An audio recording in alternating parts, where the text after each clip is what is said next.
Hello everyone and welcome back to Medcap finance. आज फिर से एक इम्पॉर्टेंट बैंक के रिजल्ट्स आ चुके हैं। भाई ये बैंक मेरे पर्सनली बहुत ज़्यादा क्लोज है, ऐसे कह सकते हो। क्यों? भाई पहले बैंक का नाम सुन लो। बैंक का नाम है कोटक महिंद्रा बैंक। जैसे कि आपको पता ही होगा यार, कोटक उदय कोटक जी, आपको पता ही होगा।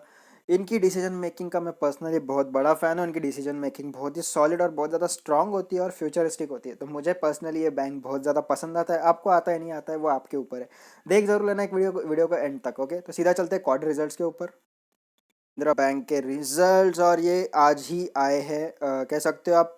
फ्रेश ताज़ा ताज़ा रिजल्ट्स है, सारी वैल्यूज़ इन करोड्स में है, तो ये चीज़ ज़रूर ध्यान में रखना। बात करते हैं यहाँ पे इंटरेस्ट अर्न की, जो कि एक मेन इनकम सोर्स होता है किसी भी बैंक के लिए। और सबसे पहले एक चीज़ बता दूं भाई, थोड़ा सा हाई रेजोल्यूशन में देखना है इसको, HD 1080p इससे ज़्यादा। क्यों? क्योंकि भाई यहाँ पे वैल्यूज़ थोड़ी सी क्लियर नहीं दिखती है। ओके, तो थोड़ा हाई रेजोल्यूशन पर देख लेना, वैल्यूज़ क्लियरली दिख जाएंगे आपको। इंटरेस्ट अर्न की बात करो, not paid. Okay, interest earn की बात करूँ, जो कि इनकी एक मेजर इनकम होती है, फोकस्ड इनकम होती है। तो भाई यहाँ पे लास्ट जो कह सकते हो ईयर था, 2019 13 सितंबर, यानी कि लास्ट ईयर का सेकंड क्वार्टर। इसमें था 8,480 करोड़। और अगर मैं दिस क्वार्टर यानी कि लास्ट दिस ईयर के सेकंड क्वार्टर की बात करूँ यहाँ पे, तो 8,337 करोड़। तो कह सकते हो इंटरेस्ट अर्न यहाँ पे थोड़ा सा कम हुआ है। क्यों हुआ है भाई, आप सभी को पता ही होगा। और एक चीज़ बता दूँ, यहाँ पे लास्ट क्वार्टर से अगर आप इसको कंपेयर करते हो तो लास्ट क्वार्टर से भी यहाँ पे थोड़ा सा यहाँ पे इंटरेस्ट अर्न कम हुआ है। बट यहाँ पे अदर इनकम ज़रूर यहाँ पे ज़्यादा दिखेगी। अब अदर इनकम ज़्यादा क्यों दिखेगी? सिंपल सी बात है, इंटरेस्ट ऑन इन्वेस्टमेंट। इस बैंक की जो भी इन्वेस्टमेंट की, अब इन्वेस्टमेंट एज एन लैंड हो सकती है, as an gold, as an currency, क्योंकि बैंक बहुत सारी करेंसी में भी इन्वेस्टमेंट करती है। तो ऐसी बहुत सारी चीज़ों में इनकी इन्वेस्टमेंट होगी। तो अगर आप इसको कंपेयर करते हो लास्ट ईयर से और लास्ट क्वार्टर से भी, तो आपको यहाँ पे अच्छी खासी इन्वेस्टमेंट से जो अर्निंग है, इनकम है, वो बढ़ी हुई दिखेगी। दैट्स वाई इनकी जो अदर इनकम है वो यहाँ पे सबसे ज़्यादा बढ़ी हुई दिख रही है, जो कि है 5,254 करोड़। अगर आप इसको लास्ट ईयर के क्वार्टर से कंपेयर करते हो, सेकेंड क्वार्टर से, तो भैया ऑलमोस्ट 4,124। तो आप इसको देखोगे तो ऑलमोस्ट 25% के आसपास यहाँ पे जो है ग्रोथ आपको दिखेगी। बात करते हैं यहाँ पे अगर लास्ट क्वार्टर की, तो 3,901, यहाँ पे 5,254, ऑलमोस्ट यहाँ पे 1,400 करोड़ का डिफरेंस दिखेगा, 1,300 to 1,400 करोड़ का। तो भाई अदर इनकम इनकी इन्वेस्टमेंट से सबसे ज़्यादा बड़ी है। बाकी चीज़ें भी फैक्टर करती है, लेकिन सबसे ज़्यादा किस में डिफरेंस आया है, वो है अदर इनकम में। बात करूँ यहाँ पे टोटल इनकम के बारे में, तो total income compare to last quarter अच्छी खासी बड़ी है। कह सकते हो यहाँ पे 1,000 करोड़ का डिफरेंस आया है। ओके, 1,000 करोड़ का डिफरेंस यहाँ पे आया है। और अगर मैं लास्ट ईयर की बात करूँ, तो यहाँ पे सेम इतना ज़्यादा डिफरेंस नहीं है अगर लास्ट ईयर से कंपेयर करता हूँ मैं तो। क्योंकि लास्ट ईयर और फर्स्ट क्वार्टर, यानी कि दिस लास्ट क्वार्टर और लास्ट ईयर की बात करूँ यहाँ पे, तो ऑलमोस्ट सेम ही है। ऑलमोस्ट कह सकते हो फ्लैट है, इतना ज़्यादा डिफरेंस नहीं आया इन दोनों फिगर्स में। बात करते हैं यहाँ पे टोटल नेट प्रॉफिट की, तो नेट प्रॉफिट कितना हुआ है? नेट प्रॉफिट में अच्छा खासा यहाँ पे डिफरेंस आया है। ओके, लास्ट क्वार्टर की बात कर रहा हूँ मैं। अगर आप इसको लास्ट ईयर से कंपेयर करोगे तो ऑलमोस्ट यहाँ पे 500 करोड़ का डिफरेंस दिखेगा, जो कि एक अच्छी चीज़ है। नेट प्रॉफिट अगर ईयर ऑन ईयर बेसिस पे बढ़ भी रहा है 500 करोड़, तो एक अच्छी चीज़ है, खराब तो कुछ इसमें है नहीं। और अगर मैं लास्ट क्वार्टर की बात करूँ यहाँ पे, तो क्लोज टू 60% मेरे हिसाब से, हाँ ऑलमोस्ट 60 to 65% यहाँ पे नेट प्रॉफिट बढ़ा है last quarter to this quarter. तो कि ये एक अच्छी चीज़ है। क्यों अच्छी चीज़ है? क्योंकि भाई कोरोना के चलते सारे बैंक्स के, कह सकते हो, प्रॉफिटेबिलिटी कम हो चुकी थी, बहुत सारे बिजनेसेस लॉस में जा रहे थे। बट कोरोना के, कह सकते हो, काइंड ऑफ जाने के बाद, काइंड ऑफ इसलिए क्योंकि अभी तक कोरोना नहीं गया है, लेकिन सारा मार्केट खुल चुका है, तो इस वजह से मैं कह रहा हूँ काइंड ऑफ कोरोना के जाने के बाद यहाँ पे रिकवरी बैंक ने बहुत अच्छी तरीके से की। ऑलमोस्ट 60-65% से रिकवरी कर ली है, जो कि एक बहुत सॉलिड चीज़ है।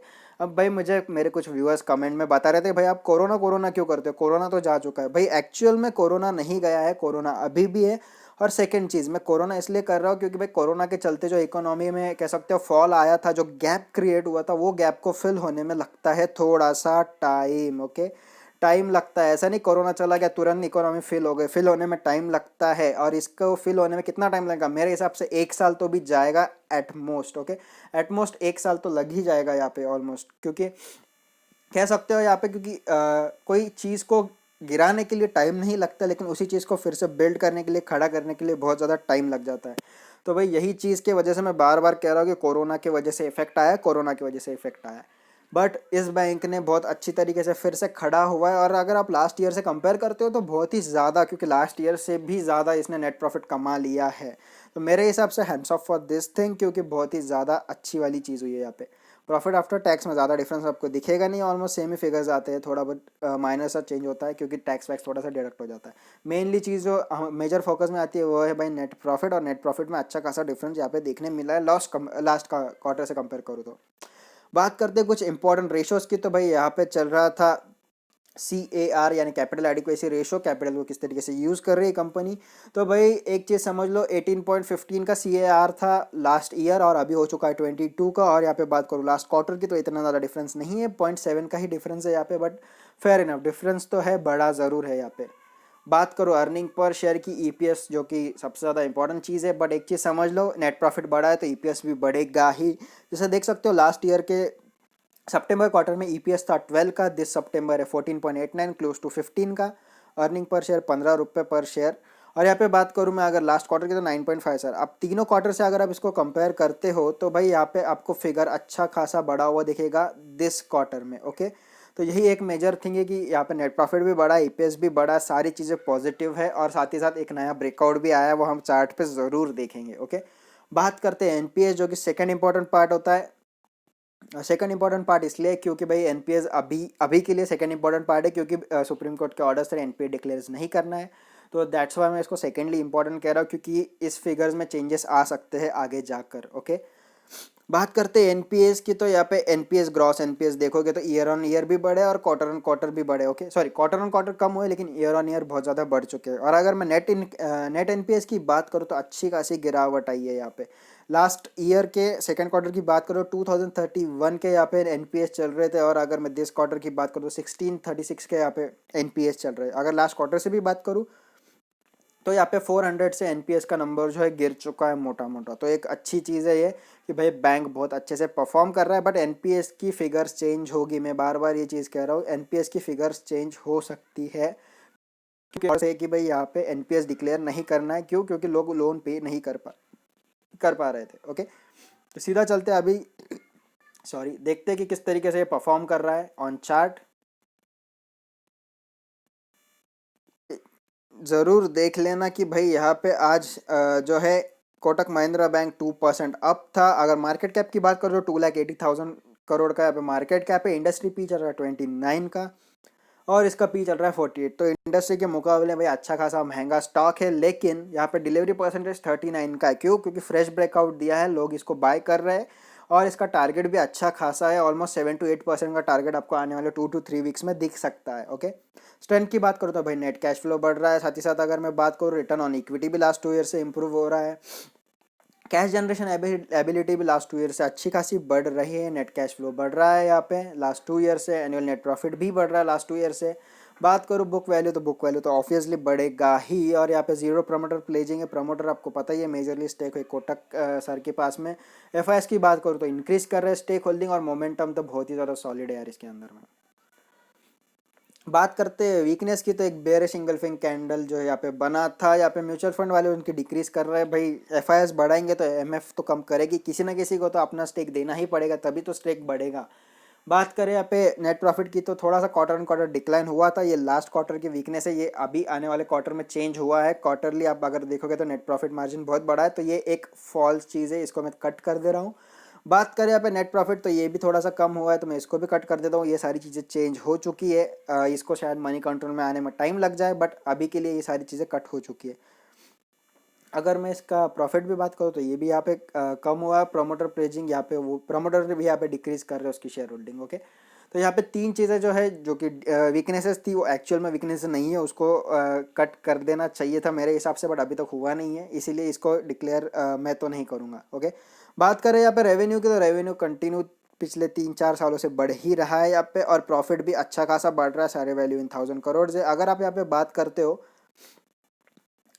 2017 और 2020, यहाँ पे इसका प्रॉफिटेबिलिटी ऑलमोस्ट डबल हो चुका है, ओके, ऑलमोस्ट डबल हो चुका है, सॉरी, ऑलमोस्ट यहाँ पे डबल हो चुका है, 4.94 से 8.59, ऑलमोस्ट डबल हो चुका है यहाँ पे प्रॉफिटेबिलिटी। 4 साल में ये बैंक की इतनी ताकत है कि भाई इनका प्रॉफिटेबिलिटी 4 टाइम्स यहाँ पे बढ़ा रहे हैं, तो एक समझ लो यार इसके फाइनेंशियली कितनी स्ट्रांग है। आपके सामने है वैसे भी सारा कुछ, फाइनेंशियली कितने स्ट्रांग है, डिसीजन मेकिंग और मैनेजमेंट कितना अच्छा है, ये यहीं पे समझ में आ जाता है।